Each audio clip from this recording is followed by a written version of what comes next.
மாலைமலர்.com நேயர்களுக்கு வணக்கம். ஈஸ்வர் கோமதி என்ற இந்த ஈகோ திரைப்படத்தில் நான் தான் பஸ் ஈஸ்வர். என் பேர் வேலு. இந்த படத்தில் கதாநாயகன் நடிச்சிருக்கேன். இந்த படம் இட்ஸ் காமெடி, ரொமான்டிக் காமெடி கிடையாது. இந்த படம் இட்ஸ் காமெடி ஃபிலிம். ஒரு 1.25 மணி நேரம் ஒரு நறுக்குன்னு ஒரு சின்ன comedy film. It's a good roller coaster ride. சரி, இந்த படத்தை பற்றி சொல்கிறதுக்கு முன்னாடி I would like to thank Vendhan movies Madhan sir. ஏன்னா அவர் தான் இந்த படத்தை வெளியிடுறாரு. இந்த படம் டிசம்பர் 6ஆம் தேதி திரைக்கு வருது. இதுக்கு வேந்தன் மூவிஸ் மதன் சாருக்கு வந்து நான் ரொம்ப கடமைப்பட்டிருக்கேன். ஏன்னா அவர் வந்து ஒரு பக்க பலமாக இருந்து இந்த படத்தை வந்து எல்லா வகையிலுமே சப்போர்ட் பண்ணார். அவர் கூட இருந்தாருன்னா வந்து ஒரு யானை பலம் கிடைச்ச மாதிரி இருக்கும். ஏன்னா வந்து அவர் பீட் பப்ளிசிட்டியாக இருக்கட்டும் அல்லது பீட் தேட்டர் பிடிக்கிறதா இருக்கட்டும், எங்களுக்கு எல்லா வகையிலுமே சப்போர்ட் பண்ணி ஒரு சின்ன படம் வந்து எடுத்துடலாம் சார். ஆனால் வந்து அந்த படத்தை வந்து கொண்டு போய் ஆடியன்ஸ்க்கு ரீச் பண்ண வைக்கிறது வந்து ஒரு இட்ஸ் அ டஃப் டாஸ்க். அது வந்து மதன் சார் வந்து எங்களுக்கு பண்ணி கொடுத்ததுல வந்து நான் ரொம்ப கடமைப்பட்டிருக்கேன் அவருக்கு. ஐ would like to thank him. அதை தவிர்த்து அம்மா கிரியேஷன்ஸ் டி சிவா சாருக்கும் நான் தேங்க் பண்ண விரும்புகிறேன். ஏன்னா வந்து அவர் ஒரு பயங்கரமான மென்டார், எங்களுக்கு கைட் பண்ணார். So thank you also. படத்தை பற்றி சொல்லணும்னா, நானும் என் கூட கனாக்காலம் காலங்கள் சீரியல் நடித்த பாலசரவணன், நாங்கள் 2 பேரும் தான் வந்து இதில் நடிச்சிருக்கோம். நண்பர் கமெடியன், நான் ஹீரோ. நாங்கள் 2 பேரும் பேசிக்காக திருட்டு பசங்க. 2 பேரும் வந்து சும்மா நாங்கள் 2 பேரும் வந்து திருட்டு பசங்க. ஏதாச்சும் சின்ன சின்ன திருட்டு தான் ஏதாச்சும் பண்ணிட்டே இருப்போம். ரொம்ப பெருசாலாம் எங்களுக்கு ஆசையெல்லாம் கிடையாது. ஒரு பேங்க்கை போய் கொள்ளடிக்கணும் அப்படிலாம் கிடையாது. சின்ன சின்ன திருட்டு, ஏதாச்சும் 100 ரூபா 20 ரூபா அந்த மாதிரிலாம் கூட திருடும். அந்த மாதிரி திருட்டு பசங்க லைஃப்பில் வந்து ஹீரோயினோட லைஃப் வந்து கிராஸ் ஆகுது. கிராஸ் ஆகிறப்போ ஒரு சந்தர்ப்ப சூழ்நிலை நாங்கள் ஹீரோயினை தேடி போக வேண்டிய சுச்சுவேஷன்லையும் அவங்க வீட்டில் நாங்கள் மாட்டிக்கிட்டு அங்கேருந்து தப்பிக்க முடியாமல் ஒரு பயங்கரமான சிக்கலில் மாட்டிக்கிட்டு அங்கேருந்து எப்படி அவங்க வெளில வர போகிறாங்க அப்படின்னு நம்மளே ஃபீல் பண்ணுற மாதிரி ஆயிரும். ஸோ அதான் இந்த படத்தோட ஒன்லைன். இந்த ஸ்டோரியில் வந்து 2 திருடங்க ஏன் லைஃப்குள்ளே வந்துட்டு நிறைய கலாட்டா எல்லாம் பண்ணி பிரச்சனை பண்ண பார்க்குறாங்க.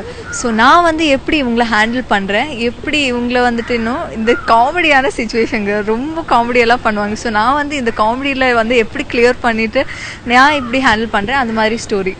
என்னோடய ஃபர்ஸ்ட் படத்துலேயே எனக்கு வந்து இந்த மாதிரி ஒரு கேரக்டர் கிடைக்கிறதுக்கு நான் ரொம்ப லக்கியாக ஃபீல் பண்ணுறேன். ஏன்னா ஃபர்ஸ்ட் படத்துலேயே ஒரு ரொம்ப இம்பார்ட்டண்ட்டான ஹீரோயின் ரோல்.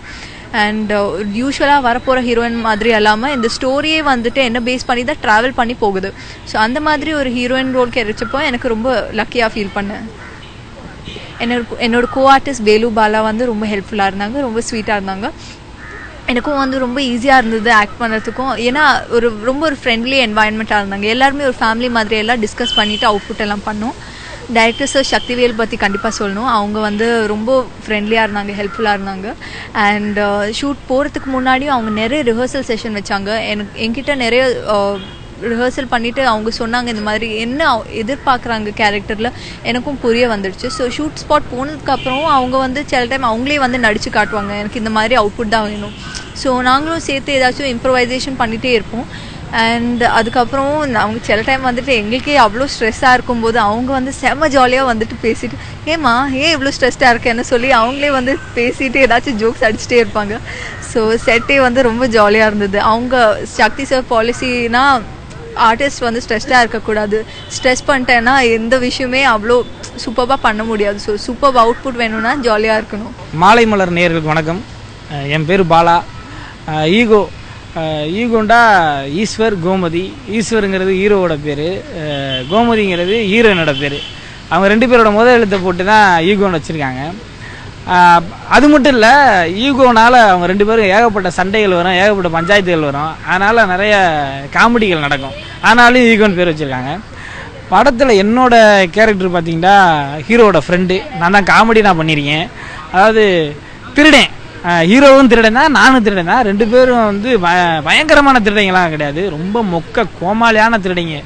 ஒரு சின்ன மோதிரத்தை திருடினா கூட நம்ம மாட்டிக்குவோம், பிடிச்சி மண்டையிலே அடிச்சு மோதிரத்தை பிடிங்கிட்டு விட்டுருவாங்க. அந்த மாதிரி எதையுமே திருட முடியாது, செருப்பையும் திருட முடியாது, நகையும் திருட முடியாது. அந்த மாதிரி ரொம்ப மொக்க திருடைங்க. நாங்கள் என்ன பண்ணுவோம், ஒரு டயத்தில் போய் ஹீரோனோட வீட்டில் மாட்டிக்கிட்டு அங்கேருந்து எப்படி வெளியே வர்றோங்கிறதான் ஒரு மாதிரி ஹியூமராக போகும். படம் ரொம்ப நல்லா காமெடியாக ஹியூமராக வந்திருக்கு. நீங்களாம் பாருங்கள், பார்த்துட்டு சப்போர்ட் பண்ணுங்கள். கண்டிப்பாக உங்களுக்கு படம் பிடிக்கும். நாங்கள் ஃபஸ்ட்டு கதையை பண்ணி முடிச்சிட்டோம். கதையை வந்து பக்கம் பண்ணி முடிச்சுட்டு ப்ரொடியூசர் மீட் பண்ணி கதை சொன்னால் ரொம்ப பிடிச்சிருந்துச்சு. ஓகே சூப்பர், இந்த கதையை பண்ணலாம் முடிவு பண்ணிட்டோம். போது என்ன முடிவு பண்ணோன்னா எல்லாம் நியூ ஃபேஸ் வச்சு பண்ணோம். ஒரு அழகான கதை, அழகாக நியூ ஃபேஸ் வச்சு பண்ணோன்னு முடிவு பண்ணிட்டோம். முடிவு பண்ணினப்போ தான் வேலு மீட் பண்ணோம். அந்த கதைக்கு ரொம்ப ஆப்டாக இருந்தார். ஏன்னா அந்த கதையில் பார்த்திங்கன்னா ஒரு ஃபேமிலிக்குள்ளே மாட்டிட்டு அப்படியே ரொம்ப பாவப்பட்ட மாதிரி ஒரு கேரக்டரேஷன் தேவைப்பட்டார் எங்களுக்கு. அதனால் ஃபேஸ் பார்க்கும்போது அந்த கேரக்டரேஷன் அழகாக பிடிச்சிருந்துச்சு.